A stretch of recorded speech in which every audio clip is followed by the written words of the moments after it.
اللہ ایک ہے، اس میں کسی کا جھگڑا نہیں ہے. اس کی عبادت کرنی چاہیے، اس میں کسی کا جھگڑا نہیں ہے. جھگڑا ہے لائف سٹائل کا، جھگڑا ہے کلچر کا، سنسکرتی کا. اور ہر مذہب اپنی سنسکرتی کو اللہ سے جوڑتا ہے کہ اللہ یہ کہہ رہا ہے.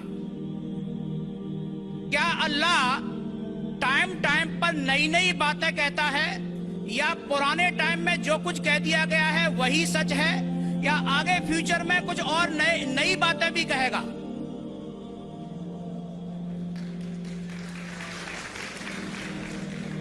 بھائی صاحب کا اچھا سوال تھا کہ کسی کو دو رائے نہیں کہ اللہ ایک ہے، بھگوان ایک ہے. سب مانتے کہ اسے اسی کی عبادت کرنا چاہیے، لیکن ہر مذہب اپنی کلچر، اپنی سنسکرتی کو دیکھ کے سٹائل بدلتا ہے. تو اللہ تعالیٰ جو پہلے کہہ چکا وہ ابھی بھی سیم ہے کہ ٹائم پہ بدلتا ہے. بھائی صاحب کا سوال اچھا ہے، لیکن یہ کہنا چاہتا ہوں جواب دینے کے پہلے، ان بھائی صاحب نے کہا کہ سب مانتے ہیں کہ اللہ ایک ہے. یہ میں نہیں مانتا ہوں کہ سب مانتے، میں نہیں مانتا ہوں کہ سب مانتے. یہ میرا فیلڈ ہے، یہ میرا فن ہے غیر مسلم سے بات کرنا.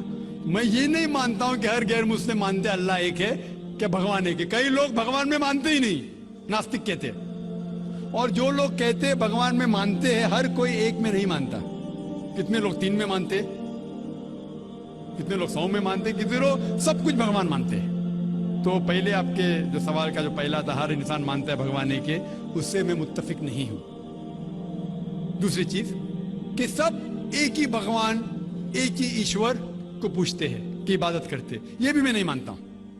یہ بات ہے کہ اکثر لوگ مانتے کہ بھگوان ایک ہے، یہاں تک کہ تو صحیح ہے، اکثر، سب نے اکثر، لیکن ایک ہی بھگوان کو پوجتے یہ بالکل غلط ہے. سب لوگ ایک بھگوان کو نہیں پوجتے. مثال کے طور پہ اکثر قرآن کی آیت ہے کہ جو لوگ کہتے ہیں کہ ایک بھگوان کو مانتے ہیں لیکن اور کو بھی پوجتے ہیں، اسے کہتے ہیں شرک. آپ پوچھیں گے عام انسان بھگوان ایک ہے، مالک ایک ہے بولیں گے، لیکن جا رہے پوج رہے، بدھ کو پوج رہے، کبھی اس کو پوچھتے کبھی اس کو پوچھتے.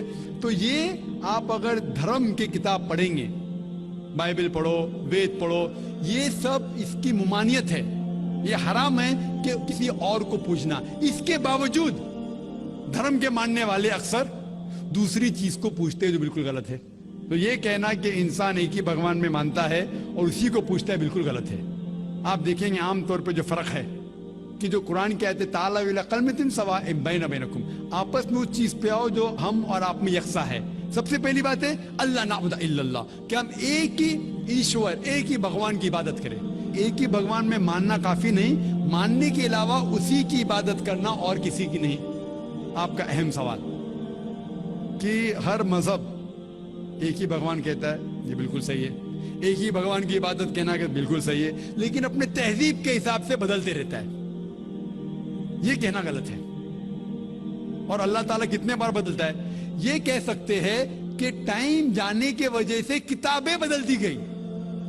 اللہ کا جو پیغام ہے، بیسک پیغام، وہ سیم ہے، وہ بدلتا نہیں. کہ اللہ ایک ہے، ایک ایشور کی عبادت کرو، وہ بدلتا نہیں.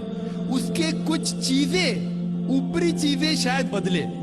مثال کے طور پہ کس طریقے سے عبادت کرنا، ہم جس طریقے سے صلاح پڑھتے ہیں وہ 1400 سال پہلے محمد صلی اللہ علیہ وسلم پیغمبر کے ذریعے نازل ہوا. لیکن جو مین ہے کہ ایک ہی ایشور ہے، ایک ہی ایشور کی عبادت کرنا چاہے، وہ کبھی بھی نہیں بدلے گا. لیکن ٹائم جانے کے وجہ سے جو مذہبی کتابیں لوگ بدلتے گئے. اللہ تعالیٰ فرماتے قرآن میں سورہ بقرہ میں سورہ نمبر 2 آیت نمبر 79، فَوَيْلٌ لِّلَّذِينَ يَكْتُبُونَ الْكِتَابَ بِأَيْدِيهِمْ ثُمَّ يَقُولُونَ هَٰذَا مِنْ عِندِ اللَّهِ لِيَشْتَرُوا بِهِ ثَمَنًا قَلِيلًا فَوَيْلٌ لَّهُم مِّمَّا كَتَبَتْ أَيْدِيهِمْ وَوَيْلٌ لَّهُم مِّمَّا يَكْسِبُونَ. اس کی معنی ہے کہ لعنت ہے وہ لوگ پہ جو لوگ کتاب اپنے ہاتھ سے لکھتے ہیں اور کہتے ہیں اللہ کی طرف سے ہے. لعنت ہے ان کے اوپر جو کماتے ہیں، اور لعنت ہے ان کے ہاتھ کے اوپر. تو اللہ تعالیٰ فرماتے ہیں کہ کتابیں بدلی گئی ہے.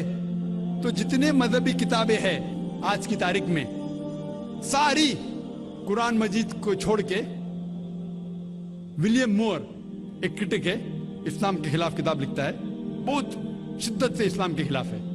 ان نے لکھی تھی 200 سال پہلے کہ شاید ایک ہی مذہبی کتاب ہے جو پوری پاک ہے 1200 سال تک کے، وہ ہے قرآن.